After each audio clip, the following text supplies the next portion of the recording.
And I'm presenting a new game engine called RedWire, which is a game engine specifically made for remixing and repurposing games. That is, to mash them up. Okay? The reason being that way we should be able to save time when we make games. So why rewrite games from scratch each time if you can reuse them and make extensions? For example, on a citizen science game, take an existing game and make a variation on the experiment. Or just take any old game and make a variation on it to try to see if you can turn that into a scientific game. Quick summary. So, like I said, it's a new game engine, and it's in terms of the interface and the idea behind it. It's very inspired from electronics and a few other things I'll talk about later. And we have added a bunch of debugging tools and live coding tools that are pretty exciting.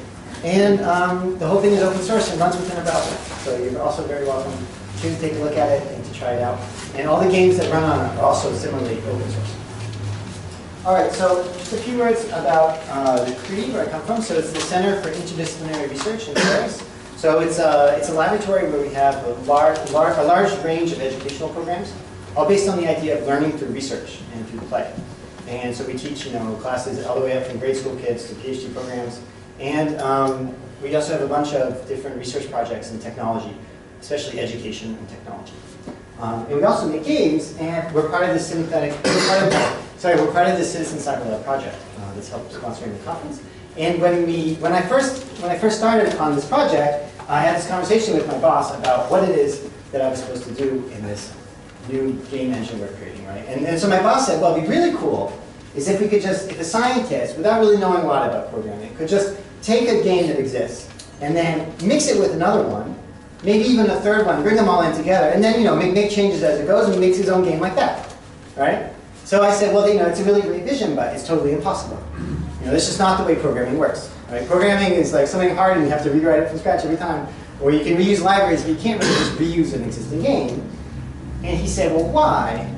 And that really got me thinking, like, why is it? And it's true that it's kind of strange that despite the large amount of the technological progress we've made in the last, I don't know, how many years, that still programming is not like putting Legos together where you can just take someone's castle and stick it onto your wall and everything just sticks together. Like trying to reuse part of someone's project is a lot more like doing microsurgery, right? It's like you have to carefully untangle every little bit of the person's organ and then you pull it out, hopefully that it doesn't squirt blood everywhere. So we got some inspiration though from two different sources. One is Rich Hickey, who's the inventor of the closure programming language, the functional programming language, and he's done some great thinking into what makes a project simple and what makes that software simple. And the idea of simple is something that's an objective measure about understanding the way things interact in the system. And so basically, the metaphor is the strands of thread that are next to each other. As long as they're next to each other and they don't weave together, then they're simple. You can disconnect them. But as soon as things weave together, it's like trying to untie a knot when you're trying to work on something. That's sort of the metaphor. And he also gives a bunch of techniques in order to get around this problem. Another inspiration is Brett Victor. So for those who haven't seen his videos, they're definitely worth checking out. A lot of really excellent ideas on how you can make tools that give an immediate connection between a creator and the creation. And a lot of the debugging stuff the ideas come from him. Okay, so we realized, thinking about this, that in fact, obviously Legos is kind of too simplistic a model to kind of understand programming, but what about electronics? Because what's interesting in electronics, especially something like a breadboard, so for those who don't know, it's just a grid of pins, and each row of pins is electrically connected to the other ones. What's really cool about that is that you can just plug in things, like pretty much any electrical component, whether from a resistor to a capacitor to a diode to an integrated circuit, and you plug them in, and you can then just take those pins and redirect them to other things. And I realized that these three properties that's really practical there. One is that, like I said, you can connect anything to anything else, right? You can measure anything anywhere. So in this picture, you see someone using probably like a multimeter to measure the voltage or something like that at a particular point. But you can also measure with oscilloscopes and have it in multiple places at once. You can see the whole circuit from up there. And finally, you can replace everything, right? You can take out a resistor and put in a different one. You could take out one electrical component and put in a whole different one. They don't have to speak the same API or have different versions of something on it, right? There's no shared thing that's going to mess up when you load it. It's just a matter of it's just two wires that are just together or they're not together, right? And this was kind of the inspiration. Okay, you're shaking your head, so I can see Yes, there probably are exceptions to that in electronics, but at least they stick with the general idea of prototyping in that case, right? So, so again, you can replace anything with anything else, right? So now I'm going to do what you're not supposed to do, which is show a live demo of the project. So I'll go. So when you first load RedWire, okay, you get a list of the games. So this is just the games on my local machine. Actually, this morning at the Hack Day we've been working with. So there are a few more that are up on the real server now. So this was a little toy game I made just to show the example. So we have a little space shooter game here. So it's a pretty simple, simplistic game here. You can blow up some enemies or something like that. So just to give a quick idea of what's going on here, over here we have memory. So the idea is that we have one kind of central memory bank, like a big register, okay, where we're storing everything. And we can edit the memory live over here, and we can create new things and stuff like that. Over here we have the pictures, the assets, the pictures, the sounds, etc. That's part of your game. Over here we have what's called the board. So this is, again, the metaphor to the breadboard. And the idea is that these are all chips that are on your circuit. And what's cool about these being chips that are on your circuit is that you can do things with them. You can just take them out. Like once again, the idea is we should be able to replace something, right, without messing it up. So for example, we have something here that draws the stars. This is a chip that draws the stars. So I can temporarily, for example, mute it. Oops, I think I muted the wrong one. There we go. And it's going to be calculated, and it happens. So I haven't lost the code, right? But I can actually play this game now, and there's nothing wrong. It's not going to affect anything else. Those things are really independent from each other, each of these chips.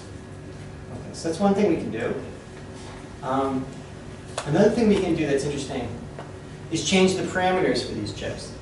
So for example, imagine we wanted to say, let's see what would be a good example, that there are, that the enemies move faster, for example, like that. So here we have a chip that's a splitter, so it's going to call the same, it's going to apply its child chips to data across an array. And then we have over here, we have something where we're going to move the enemy. So here we have a chip, and so this is a JavaScript. Everything is this one running within a browser. So in fact, we have little bits of JavaScript that you can plug in. So for example, we can make the enemies move 3 times as fast.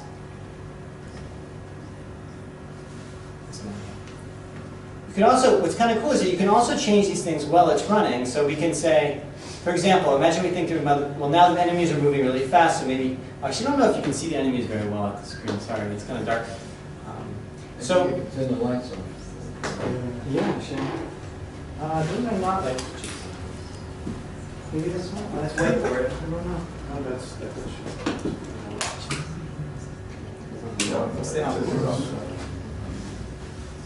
change that photo. Go on. Sorry. So,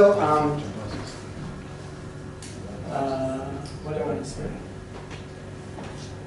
No, so here we have something called regularly generate the enemies. So what this is it's called a switch. And the idea of a switch is that it controls when other chips are active. So it's kind of like, it basically just turns on and off the other chip every frame. So we can come in here, and so this is going to basically limit the rate. It's only going to let its child chip, the add enemy, run every once in a while. So for example, we can lower the rate. So now every 90 frames, instead of every 180, it's going to generate. So you're going to get a lot more enemies. Now another thing that's cool is that we can record what's going on. So we can play the game and play a little bit, stop it, and now go back in time and see everything that happened. And what's interesting about this is that it's not just recording what the graphics were seeing, but it's actually recording the state of the entire system. So you're getting, for example, over here on the memory, we're seeing the state change over time.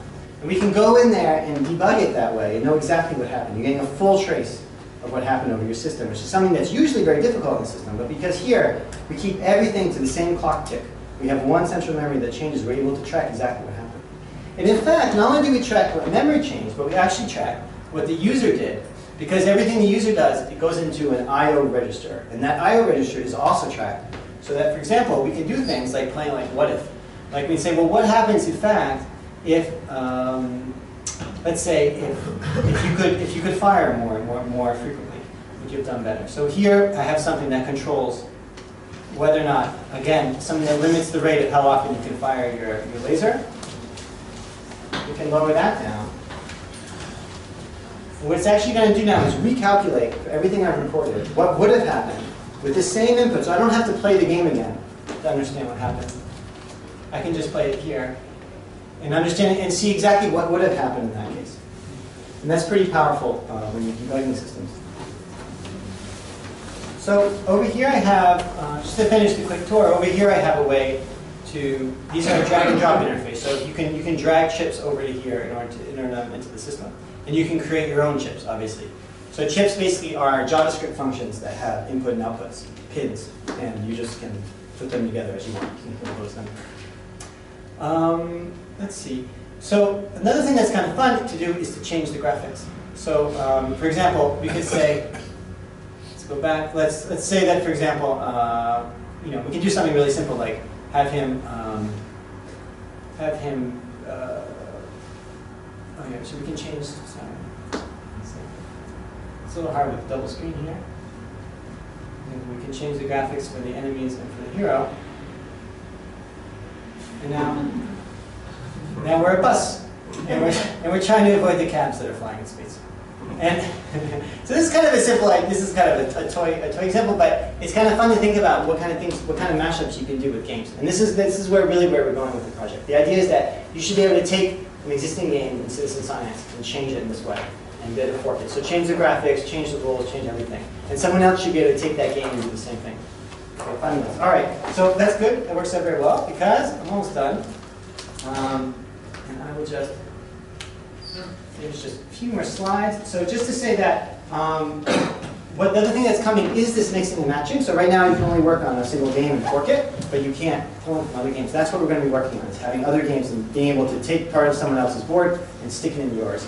To be able to get more information about what the chip's input and output are, so you can really measure each chip, and multiplayer features. And there's a Hack Day challenge going on right now, so this afternoon also, so after the talk, if you like, we're really happy to talk to you at the RedWire table. Whether you are a programmer or not, or a designer or not, or if you're a scientist and you like to talk about how we can make games out of your work, that'd be a lot of fun. And a quick plug for the Gamet EA, which is a game club that I help run in Paris, where we have lots of speakers who come to talk about independent games and educational games. And so if you're in the game community, we'd love to invite you. And if you're just interested, we post almost all our videos online, and you can check them out at gamet.org. And if you'd like to get in touch with, follow the project, go to RedWire.io, or follow us on Twitter, or follow me on Twitter or other social networks. And that's all I got. Thank you, Jesse, and thank you for sticking to the time. So are there any questions? I think we have time for 2, maybe 3. Yes? Yeah, super simple question. This looks awesome. I wish I had this like 3 months ago when I started making my own game. Can I export the Java code and embed it in my own game, in my own web page, stuff like that? So that's absolutely what's coming. It's not done quite yet. Right now we only have the editor interface, but the idea is yes, you'll be able to embed that into your web page. Now that could be really helpful. Cool, awesome. I have another question. Your approach partially reminds me, I mean, you sort of abandoned the Lego metaphor as being too simplistic, which I largely agree with, but there are other sort of programming teaching tools mostly, like Alice and Scratch, that seem to take that block notion and take it pretty far, although you probably would not be able to easily make something as complex as this. Is this something you looked at, or? Yeah, definitely. I mean, Scratch is really inspirational because it's something that's really made for kids, and so they have this great way of this visual programming where you're sticking these blocks together, and a way to understand syntax that's represented visually with puzzle pieces, which is really fantastic. Actually, the downside for Scratch, why I didn't use it for this, is that in fact it has a lot of the things that prevent you from remixing are still present there. It's kind of like there's no real way to like protect chips from, or code from changing the global state of the other code. Right. There's the idea of state that's not really exposed, but that's how it works underneath the hood. So it's a little bit hard to use it directly, but there's actually that idea of the puzzle piece interface has been taken up, and there's actually there's an open source library in JavaScript that lets you use that interface. And so something I'm thinking about doing for the project would be to integrate that, so that instead of writing your chips in JavaScript, you can write them with that same visual Drag and program. drop. Yeah, the drag and drop, and that could be really cool, because then it could maybe allow kids or the people who To don't. actually do things like this. Yeah, exactly. That's what I think would be really fun. Great, thank you. And It's Blockly, I think it's called. all right, I think we need to move on. Thank you. Thanks, Steve, once more.